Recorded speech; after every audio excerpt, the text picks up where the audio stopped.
Are you a cop? Yes, my dear.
Get up.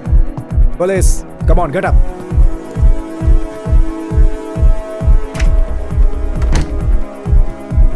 कुछ नहीं मिला सर, नथिंग. Come. सबकी चेकिंग करने के बाद ही जाने देना. Okay, sir.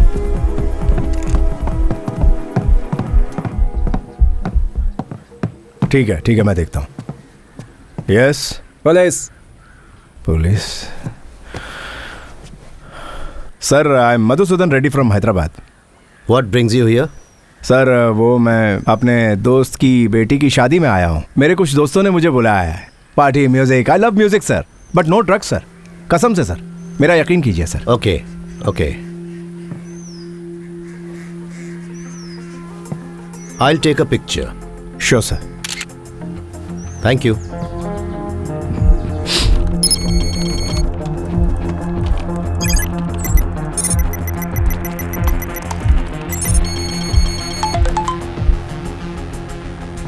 Felix de Vincent, the drug supplier based in Goa, Russian mafia का सबसे वफादार पार्टनर.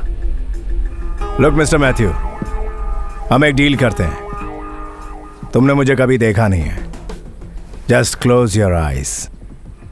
तुम चाहो तो वहां पड़े 2 बैग अभी ले जा सकते हो. बाकी जहां कहोगे वहां पहुंचा दूंगा.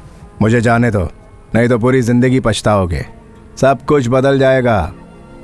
मुझसे पंगा मत लेना सर. कम ऑन फेलिक्स, मुझे उम्मीद थी कि तुम्हारी धमकी में कुछ तो क्लास होगा, पर तुमने मुझे बिल्कुल निराश कर दिया. इकबाल सर, ले जाओ इसे और ये पूरी की पूरी जगह बंद करवा दो. अच्छा बोनस मिलेगा पक्का.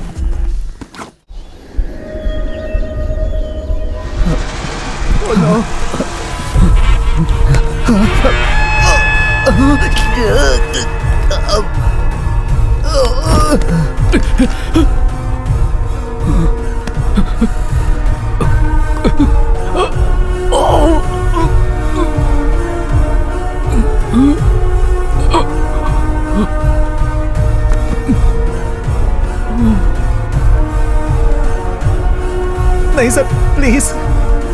नो.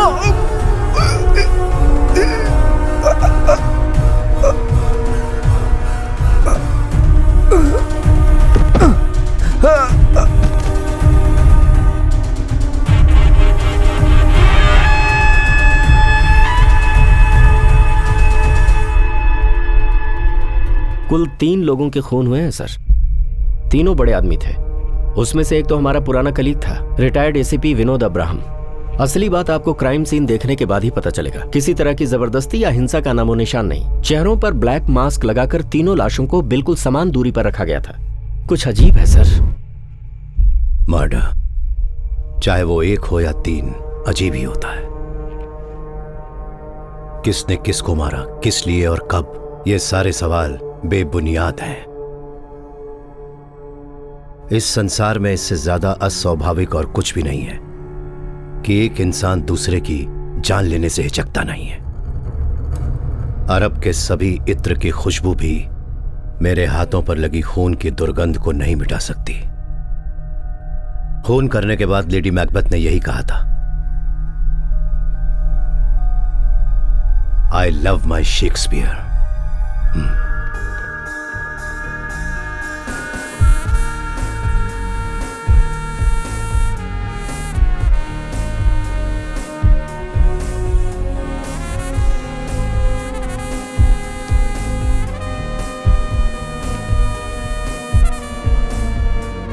अगर वो उन सबको निशाना बना रहे हैं जो कानून से बच निकलते हैं, फिर और भी तो लोग हैं। उसने सिर्फ इन लोगों को ही क्यों चुना? डॉक्टर तारकन, विनोद, मोहन नायर और वो 3 लोग जिनका हाल में कत्ल हुआ, सिर्फ इन्हें मारने की क्या वजह हो सकती है?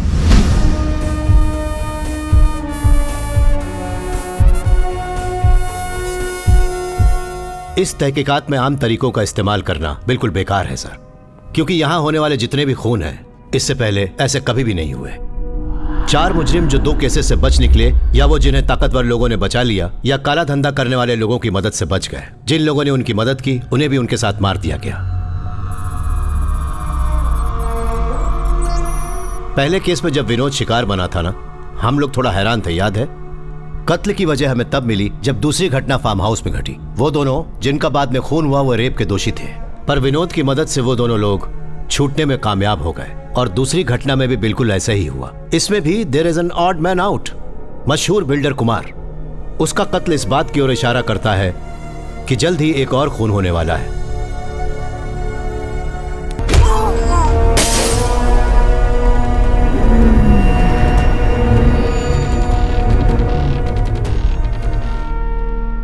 डॉक्टर शक्ति रामास्वामी। मैंने शक्ति के फेसबुक पोस्ट्स और ब्लॉग्स वगैरह चेक किए।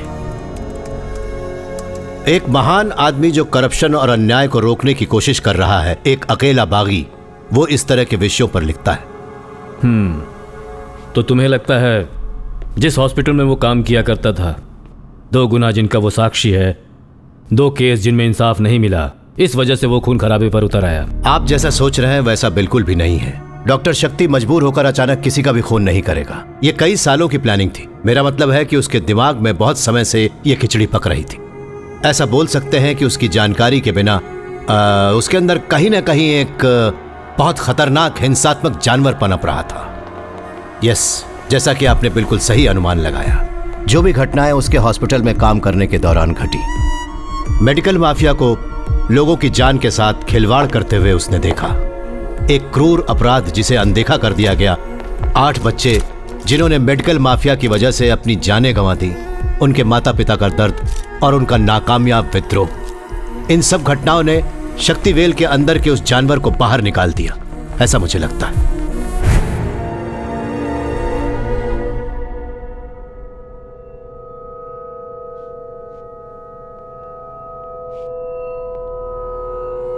Hi, Shreya here. First, I want to tell you something. जिस IP एड्रेस से मैंने ये वीडियो मेल किया है, उसे ट्रेस करने में वक्त बर्बाद मत कीजिए, वो फेक है। पर ये बंद करने से पहले मेरी बात सुन लीजिए। जिस हादसे ने आपकी जिंदगी बर्बाद कर दी, क्या आप जानते हैं कि वो कार एक्सीडेंट किसने करवाया था? फीलिक्स स्टीवेंसेंट ने।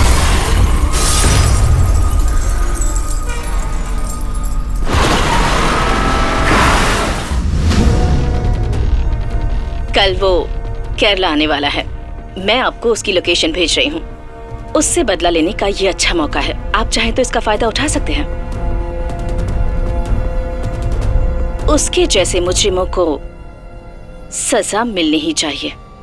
हमारी इच्छा है कि ये न्याय आपके हाथों हो, क्योंकि बदले में जो सुख है वो और किसी में नहीं। बाय। सर, ये जरूर एक जाल है, सावधान रहिए। सर, मुझे लगता है हमें ये चांस लेना चाहिए। मुझे यकीन है हमें कुछ ना कुछ जरूर मिलेगा सर। और वैसे अगर हम जा रहे हैं तो हमें पूरी फोर्स को खबर देनी होगी, एक फुल फ्लेजेड ऑपरेशन की तरह। कुछ समस्या से हम कितना भी भाग ले, वो हमारा पीछा नहीं छोड़ती। इसके वीडियो के बारे में हम तीनों के अलावा किसी और को पता ना चले। फिलिक्स के नेटवर्क के बारे में अच्छे से जानते हो ना इकबाल? Yes sir. इस काम को अंजाम हम दोनों देंगे, तुम साथ नहीं चलोगी। बच्चा,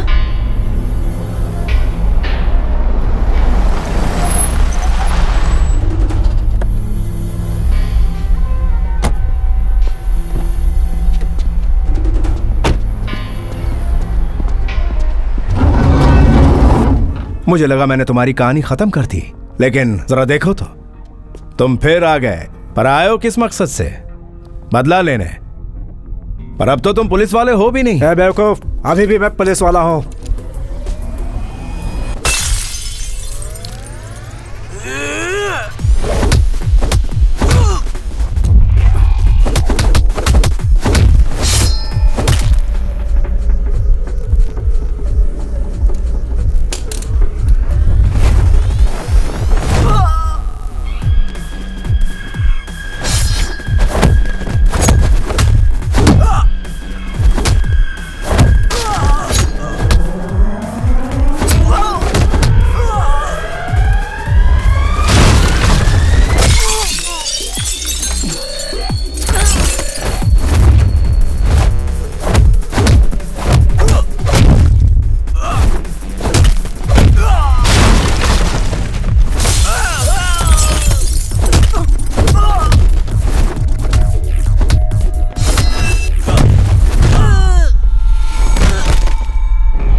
और मैं अच्छे से जानता हूं डॉक्टर शक्ति यही चाहता है।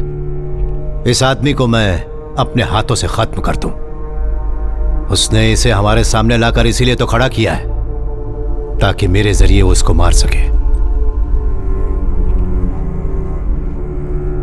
डॉक्टर शक्ति की जीत से मुझे कोई परेशानी नहीं है, पर उसे जिताकर अपने सिद्धांत नहीं तोड़ सकता। बदला लेना एक बीमारी है श्रीनी, जो हमारे अंदर के इंसान को खत्म कर देती है।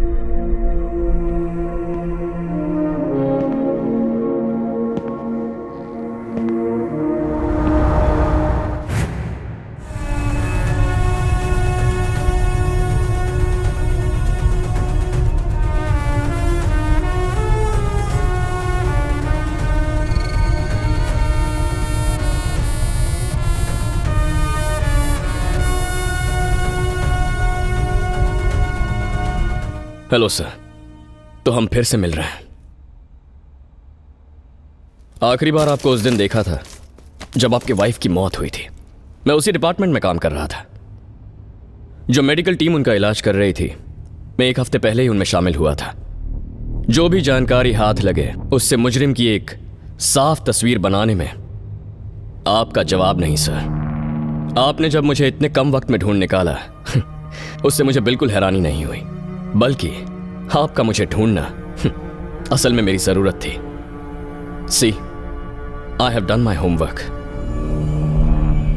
सिर्फ मेरे लिए ही नहीं, बल्कि आज तक तुमने जितने भी विक्टिम्स का खून किया है सभी के लिए अच्छे से होमवर्क किया था डॉक्टर। विक्टिम्स मतलब पीड़ित? उनमें से कोई भी विक्टिम नहीं था सर, सबके सब शिकारी थे। उन शिकारियों ने जिन्हें नुकसान पहुंचाया वो पीड़ित थे। और तुम डॉक्टर, पीड़ित हो या शिकारी?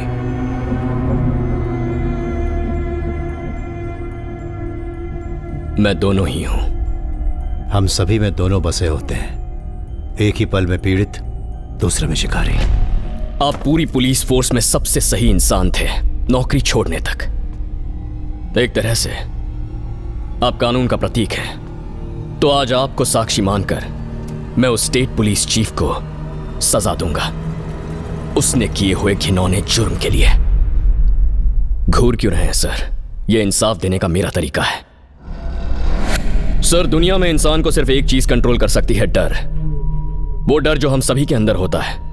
बल्कि भगवान में विश्वास करना भी एक तरह का डर ही है ना। जो इंसान गुनाह करेगा उसे मुझसे डरना होगा, क्योंकि अब से डर का नया नाम है डॉक्टर शक्ति रामास्वामी। डर से भयानक चीज इस दुनिया में कुछ भी नहीं होती। सही है ना डॉक्टर? अपनी मर्यादा में रहकर मुझसे बात कीजिए मिस्टर मैथ्यू। तुम इंसानी मर्यादा बहुत पहले पार कर चुके हो, तो अब तुम मुझे क्या पढ़ाओगे मर्यादा का पाठ? हाँ सर, पार कर चुका हूं मैं। हम बचपन से सुनते आए हैं, कोर्ट की सजा, सरकार का फैसला, ये सब सही होते हैं। लेकिन असल में ये सिस्टम नहीं है जो फैसला करता है। ये काम तो ताकतवर लोग करते हैं। अगर कोर्ट की बात करें तो 2-3 जज, सरकार की बात करें तो मुख्यमंत्री, धर्म की बात करें तो पंडित।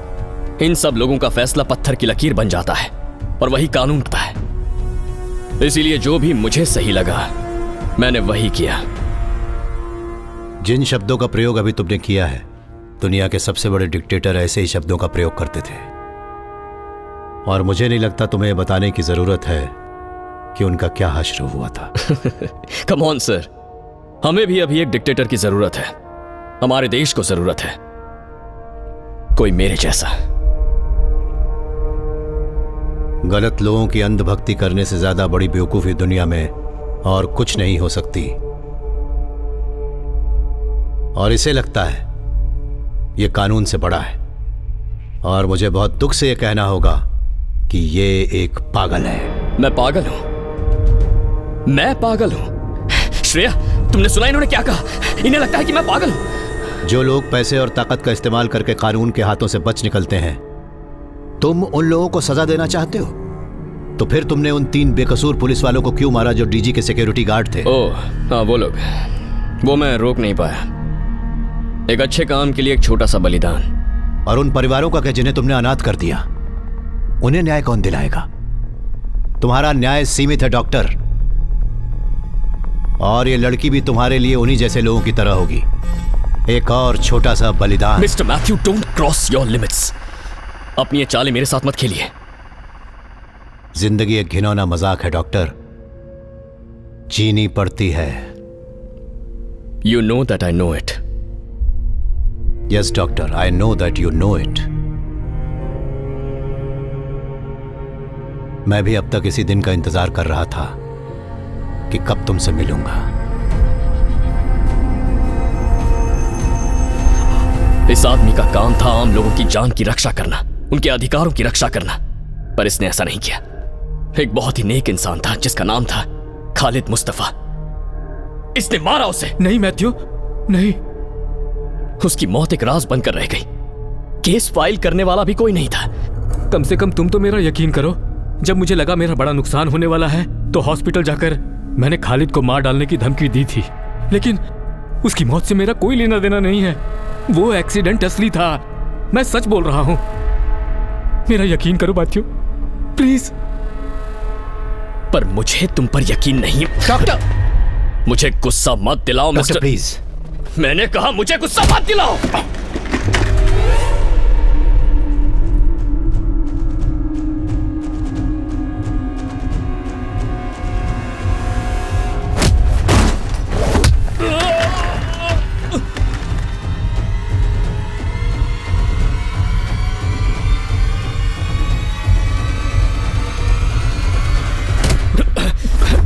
शक्ति, यह आदमी बेकसूर है। He is innocent. बेकसूर है?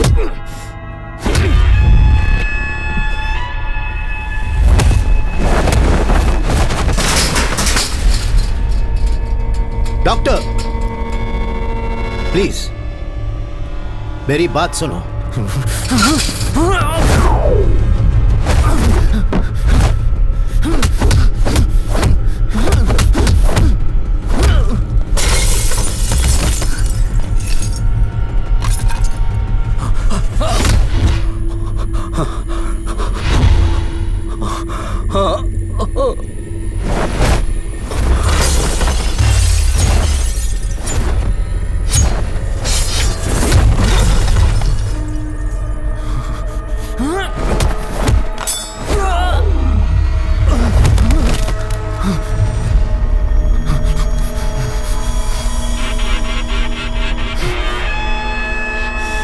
दुनिया का यह दस्तूर बिल्कुल नहीं है मिस्टर शक्ति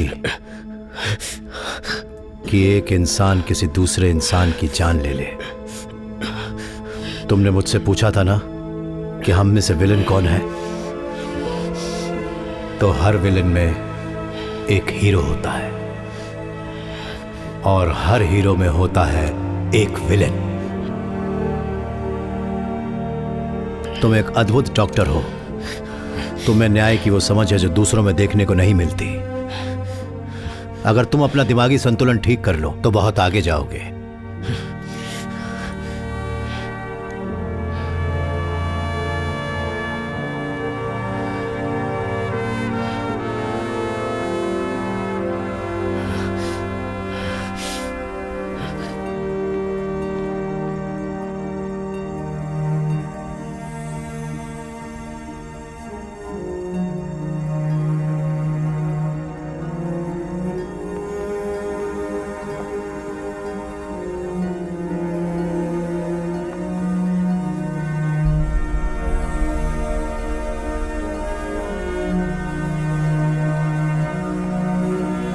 सर, आप